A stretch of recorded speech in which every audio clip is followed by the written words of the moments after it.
Bueno, entonces vamos a ver a los números reales. Creo que al finalizar el video pasado dije irracionales, ¿no? Los números reales con su estructura axiomática, que es algo que viene en las notas. Ok,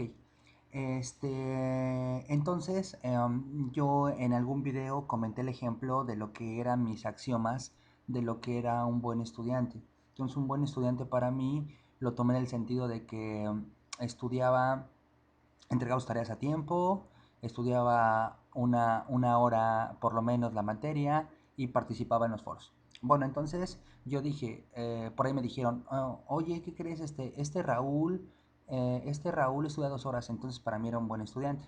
Entonces, más o menos es en el sentido de las estructuras matemáticas. Por ejemplo, uno pone una estructura axiomática y ve qué cuentas la satisfacen, y ve uno si ciertos ejemplos la satisfacen y cuáles no. Cuando los ejemplos la satisfacen, pues le damos el nombre a ese ejemplo, a esa estructura. Entonces, a ver, vamos a estar poniendo ya las cosas fijas. Entonces, para mí un campo es, ¿qué va a ser para nosotros la estructura matemática de campo o cuerpo? Entonces, lo que necesitamos primero es un conjunto que sea no vacío, es decir, para que tenga elementos, y necesitamos definir dos operaciones. Estas operaciones se van a llamar operaciones binarias. ¿Por qué binarias? Porque necesitamos dos elementos para hacerlas. Si yo quiero hacer una operación unaria, necesitaría un elemento para poderla realizar. Entonces, las operaciones son binarias. ¿Qué significa esto? Necesito dos elementos para poderla realizar. Entonces, por ejemplo, la suma de los números reales, como la conocemos, necesitas dos números para poder hacer la suma. Si tienes un número, pues no puedes hacer la suma porque la suma se define para dos elementos. Es decir, es una operación binaria. Entonces, decimos que un campo es un conjunto que le vamos a llamar, no vacío para que tenga elementos, que le vamos a llamar el conjunto A, y necesitamos necesitamos que ese conjunto tenga dos operaciones, la operación 1 y la operación 2. Por lo regular le ponemos el más con un círculo y la multiplicación con un círculo. ¿Esto para qué? Porque estas operaciones en principio no sabemos cómo se hacen. Entonces, como en principio no sabemos cómo se hacen, pues no podemos nosotros estar pensando en que se hacen de manera ordinaria. Necesitamos nosotros aclarar cómo se hacen estas operaciones.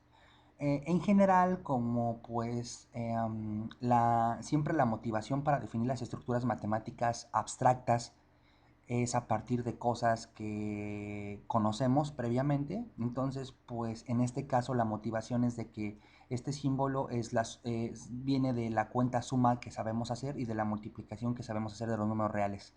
Pero es solamente coincidencia. Yo me puedo referir a esta como la cuenta 1 y la cuenta 2.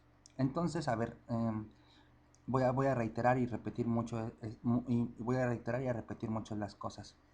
Nuevamente, necesitamos un conjunto no vacío y dos operaciones. ¿Por qué dos operaciones? Porque a alguien, a matemáticos se les ocurrió que los campos tuvieran dos operaciones.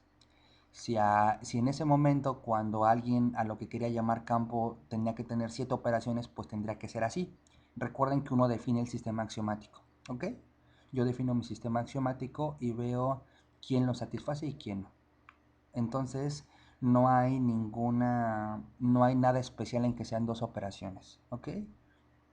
Repito, estas estructuras matemáticas son motivadas por cosas que conocemos, en particular la estructura de campo o cuerpo es motivada por los números reales.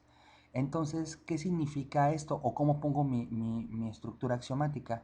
Yo digo, si el conjunto y estas dos operaciones satisfacen estas 9 propiedades, entonces yo voy a decir que esa estructura con las operaciones se llama campo.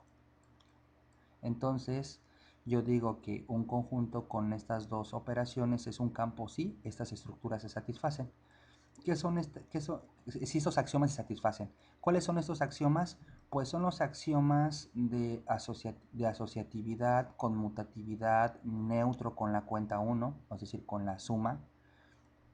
Recuerden que el nombre de suma es una suma general. El del inverso con la suma, que satisfagan asociatividad, conmutatividad, neutro y inverso con la multiplicación. y que satisfagan la distributividad.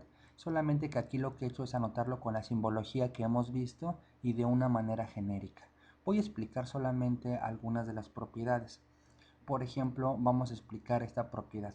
Esta propiedad lo que dice es de, tú agarra y toma un elemento del conjunto y toma otro elemento del conjunto. Toma dos elementos que están en el conjunto A. Esto hazlo para todos los elementos, es decir, la propiedad 2 la deben de satisfacer cualquiera dos elementos que tú te tomes. Entonces la propiedad 2 ¿qué dice? La propiedad 2 dice, si tú haces la cuenta del elemento X con el elemento Y, debe de ser igual a la cuenta del elemento Y con el elemento X. Esto debe de ser forzoso. Si esto no se satisface, entonces tu estructura ya no es un campo.